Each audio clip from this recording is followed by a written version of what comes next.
আসসালামু আলাইকুম, কেমন আছেন সবাই? আজ আরও একটি ছোট্ট মিনি ব্লগ শেয়ার করছি। তো এখানে আমি একটা পার্সেল ওপেনিং করব। পার্সেলটা আমার কাছে বেশ ভালো লেগেছে, আর এটা আমার ওয়েস্ট লিস্টে ছিল। অনেক দিন থেকেই ভাবছিলাম কিনবো, তবে স্টক আউট ছিল। এই তো আমি এটা হাতে পেয়েছি। আমার কাছে দেখতে এতটাই সুন্দর, এতটাই কিউট, আপনারাও দেখে সত্যি অবাক হবেন। আর এটা হলো একটা টিস্যু হোল্ডার, বা এখানে একটা টিভি টিস্যু হোল্ডার এই নামে পরিচিত। তো এটা কিন্তু একদম ফেসবুকে ভাইরাল। আমি এই কাপড় কাছে অনলাইন পেজ থেকে নিয়েছি। তো দামটা আমার কাছে তেমন একটা বেশি মনে হয়নি। দারাজে দেখেছি, সেখানে কিন্তু অনেক দাম চেয়েছিল। তো সেজন্য আমি আপুর কাছে প্রি অর্ডার করেছিলাম।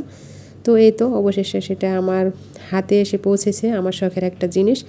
এইরকম ছোট ছোট কিছু শখ পূরণ করতে খুবই ভালো লাগে। যেহেতু এটা আমার অনেক শখের একটা জিনিস ছিল, যখনই হাতে পেয়েছি আমার খুবই ভালো লেগেছে। এখানে 4টা স্ট্যান্ড ছিল, তো এটা লাগানো খুবই সহজ। ছোট যে 2 সাইজ সেটা পিছনে দিয়েছি, আর সামনেরটা একটু বড় সাইজ। তো এইভাবে দিয়ে আমি সুন্দর করে লাগিয়ে নিলাম। দেখতে মাশাআল্লাহ অনেক সুন্দর লাগছে, আর অনেক কিউট জিনিসটা।